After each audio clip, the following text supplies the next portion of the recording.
목사입니다. 이 시간에는 데살로니가 전서 제1장을 강의하도록 하겠습니다.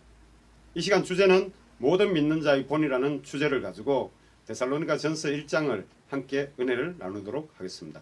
먼저 데살로니가 전서는 바울 사도의 서신서 중에 제일 먼저 쓴 편지입니다. 그래서 첫 번째 편지로서 그 기록 배경을 보면은 주 50년부터 52년 반 기간 중에 바울 사도의 제2차 선교 여정 기간 중에 기록된 내용입니다. 바울 사도는 바나바와 결별하고 또 이제 실라를 데리고 그 안디옥에서 출발을 해가지고 그 수리아 지역과 길리기아 지역을 돌면서 길리기아의 그 루스드라에 가서 디모데를 합류시킵니다. 디모데는 제1차 선교 여정 중에 믿었던 자입니다. 이러한 과정 속에서 하나님께서 아시아 쪽으로 가려고 해도 막으시고 또 비두니아 지역으로 가려고 해도 막으시고 결국 무시아 지역에서 드로아 앞에까지 오니까 한상이 열려가지고 마게도냐 지역으로 가게 되는데, 먼저 우리 지도에서 보는 바와 같이 빨간색 큰 글씨는 각 주를 나타냅니다. 로마 제국은 그 지역이 광범위하기 때문에 각 지역을 주로 나누어서 통치하도록 했는데, 마게도냐 지역의 행정 수도는 데살로니가이고 그 밑에 아가야 지방의 행정 수도는 고린도였습니다. 그래서 이제 그 범위가 넓다 보니까 각 주를 세워가지고 그 지역의 가장 큰 도시 중심으로 정치, 경제, 문화가 발달하면서 그 행정 수도를 통해서 모든 업무를, 행정적인 업무를 처리하기도 하고 관리하기도 한 것입니다.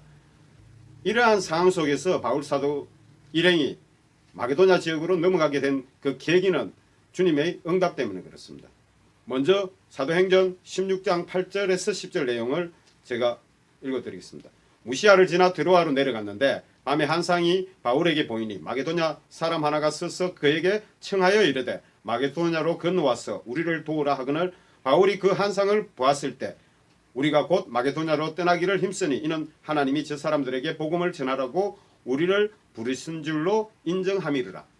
이와 같이 마게도냐 사람의 그 한상을 보고 가게 되는데, 이것은 아시아에 가려고 해도 성령께서 막는다는 것을 깨달았고 또 비두니아 지역으로 가려고 해도 막는다는 것을 깨닫고 결국 주님의 뜻이 유럽을 향해 마게도냐 지역을 향해 가기를 원하시는가 하고 이제 깨닫게 된 것입니다. 무시아에 속해 있는 그 드로아는 유럽으로 가는 가장 빠른 길입니다. 그래서 배를 타고 바로 건너가면 갈 수 있기 때문에 바로 그 길을 선택했고, 그래서 그 드로아는 무역이라든가 이런 경제적인 활동이 굉장히 활발히 일어난 그러한 도시입니다. 그리고 이제 우리가 참고해야 할 것은 데살로니가 전서나 후서에 신라를 실루아누라고 표현을 했습니다. 이는 로마식 이름입니다. 그래서 이렇게 이제 유럽 쪽으로 마게도냐 지역으로 넘어가면서 네아폴리를 거쳐 마게도냐의 첫 성인 빌립보에 들어가서 루디아를 만납니다.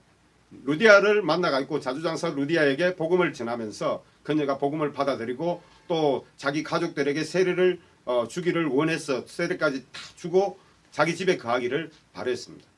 그래서 그 집에 거하면서 어느 날 기도처스로 기도하러 가는 중에 이 길가에 귀신 들린 여종 하나가 있어서 긍휼히 여기는 마음으로 그 여종에 들린 귀신을 쫓아내버립니다. 그러자 이제 그 여종의 상전이 그 일로 인해서 바울 사도와 실라를 고발해가지고 매를 맞고 감옥에 갇히게 됩니다.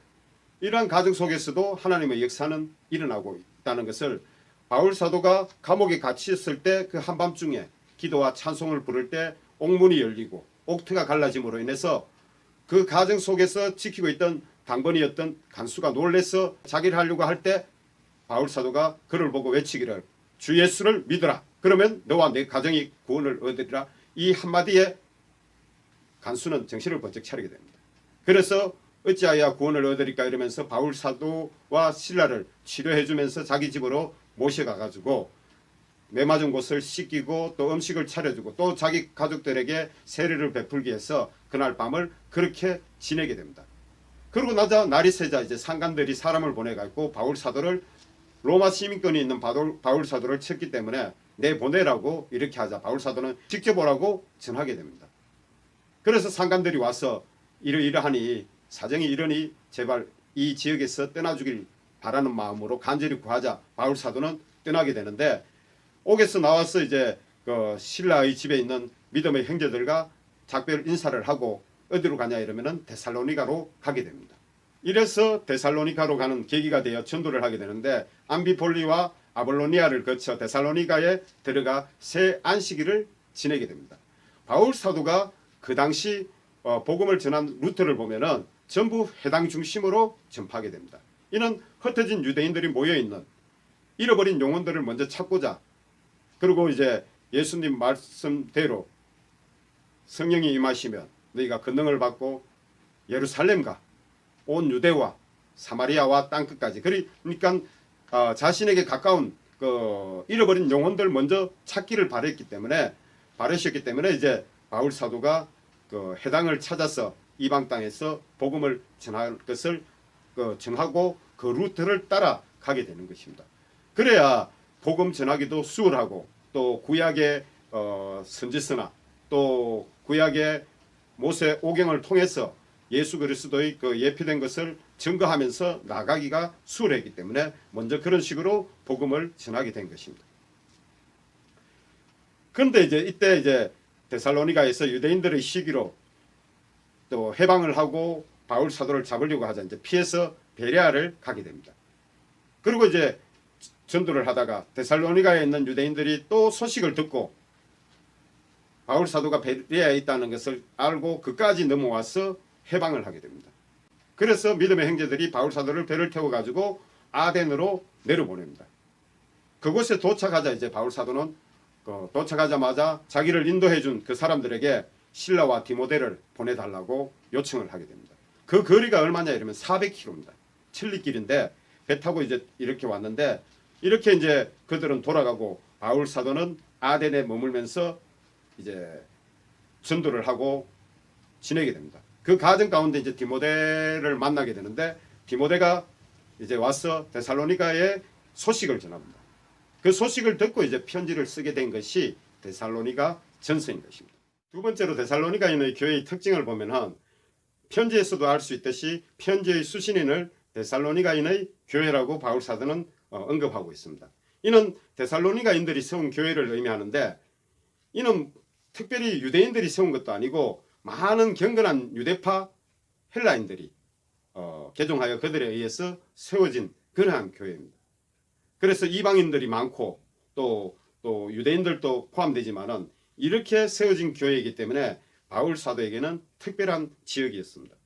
사도행전 17장 2절에서 4절 내용을 보면은 바울이 자기의 갈래대로 그들에게 들어가서 새 안식일에 성경을 가지고 강론하며 뜻을 풀어 그리스도가 해를 받고 죽은 자 가운데서 다시 살아나야 할 것을 증언하고 이르되 내가 너희에게 전하는 이 예수가 곧 그리스도라 하니 그 중에 많은 사람 곧 경건한 헬라인의 큰 무리와 적지 않은 기부인도 건함을 받고 바울과 실라를 따르나, 이렇게 나와 있습니다. 이것은 이제 3주 동안 새 안식일이니까 3주 기간 동안 바울 사도가 성경을 가지고 구약 성경과 선지서를 가지고 강론을 해준 것입니다. 그러자 이제 많은 경건한 헬라인들 또 그 무리들이 이제 예수 그리스도를 믿기로 작정하고 또 기부인들도 건함을 받고 이러한 상황이 되었던 것입니다. 이처럼 데살로니가 교회는 헬라파 유대인들과 이방인들에 의해 세워진 한 지역 교회이지만 바울 사도는 그 교회를 하나님 아버지와 주 예수 안에 있는 존재라는 것을 확실히 부각시킵니다. 이렇게 해서 이제 기록 배경을 전체적으로 살펴봤는데, 오늘 본문 내용은 데살로니가 전서는 1절에서 10절 내용밖에 되질 않습니다. 데살로니가에 있는 유대인들은 바울이 하나님의 말씀을 베레아에서도 전하는 줄을 알고 거기서도 가서 무리를 움직여 소동하게 하거늘 형제들이 곧 바울을 내보내어 바다까지 가게 하되 실라와 디모데는 아직 거기 머물더라. 바울을 인도하는 사람들이 그를 데리고 아덴까지 이르러 그에게 실라와 디모데를 자기에게 속히 오게 하라는 명령을 받고 떠나니라. 아멘. 이는 이제 빌립보에서부터 출발한 그 마게도냐 지역의 교회 설립이 데살로니가로 넘어와서 데살로니가에서 이제 소동을 하던 이 해방을 하던 그 유대인들이 또 바울 사도가 그를 피해서 베레아로 가니까 베레아까지 따라와서 해방을 하게 된 것입니다. 그러한 가정 속에서 베레아에서 이제 형제들이 바울 사도를 인도하여 바닷가에서 배를 태워 가지고 아덴으로 보내게 됩니다. 그러자 이제 바울 사도는 아덴에 도착하자 실라와 디모데를 좀 보내달라고 요청을 하게 되는 그러한 내용입니다. 그래서 바울 사도는 인사를 통해 항상 기도를 할 때에 하나님께 감사드리며 데살로니가 교인들을 기억한다는 그것을 기록하는데, 이것은 데살로니가 교인들이 자신이 뿌린 그 복음의 열매이기 때문에 그러한 것입니다. 그래서 데살로니가 1장 3절 내용을 보면은 너희 믿음의 역사가 사랑의 수고와 우리 주 예수 그리스도에 대한 소망의 인내를 우리 하나님 아버지 앞에서 끊임없이 기억함이니 하나님의 사랑하심을 받은 형제들아 너희를 택하심을 아노라. 아멘. 이렇게 전하고 있습니다. 그리고 5절 보면은 데살로니가 교인들이 바울 사도 일행이 능력과 성령과 큰 확신으로 전하는 복음을 잘 받아들였습니다. 데살로니가는 아볼로니아에서 남서쪽으로 64km 떨어진 위치에 자리한 도시입니다. 그래서 전략적 요충지이면서 마게도냐 지방의 수도였습니다. 그리고 내륙의 풍요로운 농경지를 동쪽에 있는 육로와 또 해로로 연결시켜주는 위치에 자리를 잡고 있었기 때문에 키케로는 우리 영토의 심장부라고 선언할 정도로 그만큼 위치적으로 또 전략적으로 중요한 위치에 자리를 잡고 있었습니다. 이 마게도냐는 주전 42년 빌립보 부근의 싸움에서 옥타비아누스에게 가담했기 때문에 자유시의 특권이 주어졌답니다.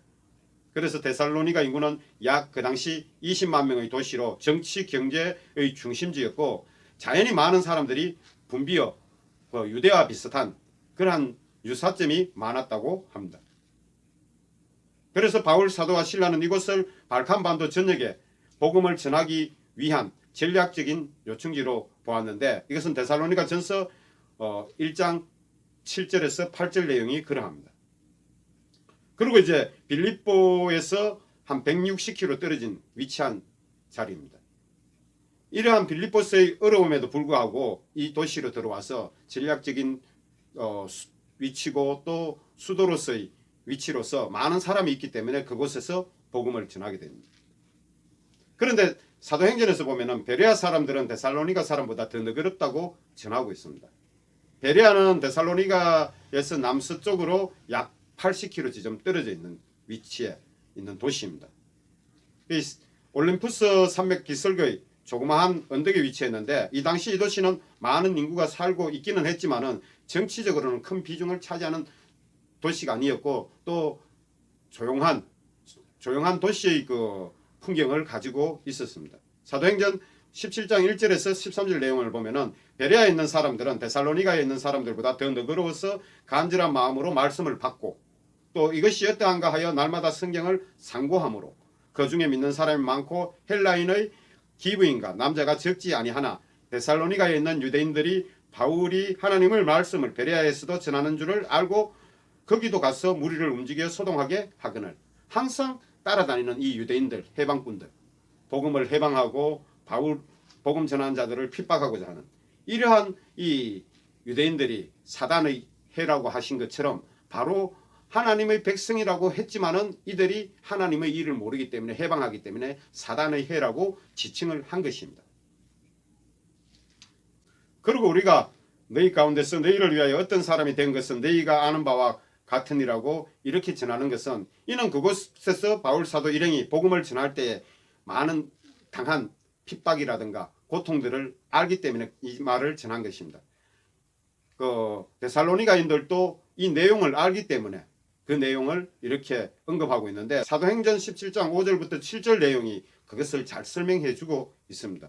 유대인들은 시기하여 저자의 어떤 불량한 사람들을 데리고 때를 지어 성을 소동하게 하여 야손의 집에 침입하여 그들을 백성에게 끌어내려고 찾았으나 발견하지 못하며 야손과 및 형제들을 끌고 업장들 앞에 가서 소리질러 이르되 천하를 어지럽게 하던 이 사람들이 여기도 이름에 야손이 그들을 맞아 들였도다. 이 사람들이 다 가이사의 명을 거역하여 말하되 다른 임금 곧 예수라고 하는 이가 있다 하되이다 이러면서 이제 소문을 퍼뜨리고 해방을 하고 이렇게 이 유대인들이 많은 해방을 또 불량배까지 근달까지 끌어들여서 이렇게 해방을 하고 다녔는 것을 우리가 사도행전을 통해서 잘 알고 있습니다.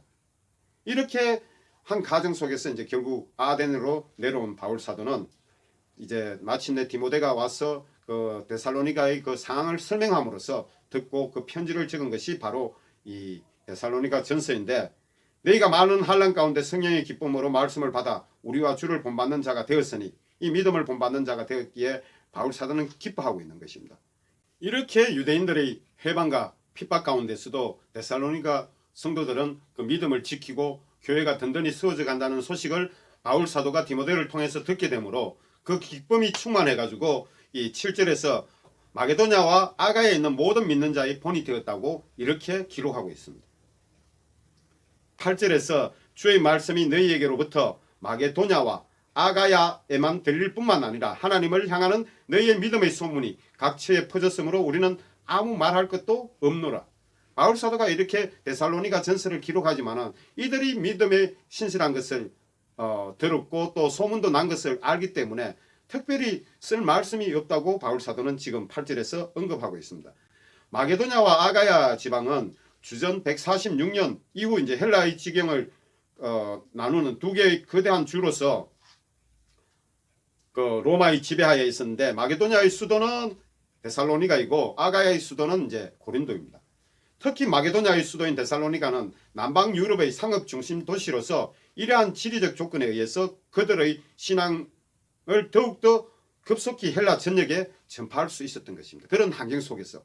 그리고 이제 9절 10절에서 각 교회들이 소문을 듣고 바울 사도 일행에게 데살로니가에 어떻게 들어갔는지, 데살로니가 교인들이 우상을 버리고 하나님을 그리 잘 섬기는지, 또 예수 그리스도의 강림을 어떠한 마음을 가지고 기다리는지, 이러한 궁금증이 많아서 바울 사도에게 질문을 많이 한다는 것을 바울 사도는 언급하면서 장래의 노하심에서 우리를 건지시는 예수, 그러한 예수를 기다리는 그러한 자세로 데살로니가 교인들이 예수 그리스도를 믿고 따르고 섬긴다는 것을 전함으로써 그 답변을 했다는 것을 전하고 있으면서 1장의 결론을 마치게 됩니다.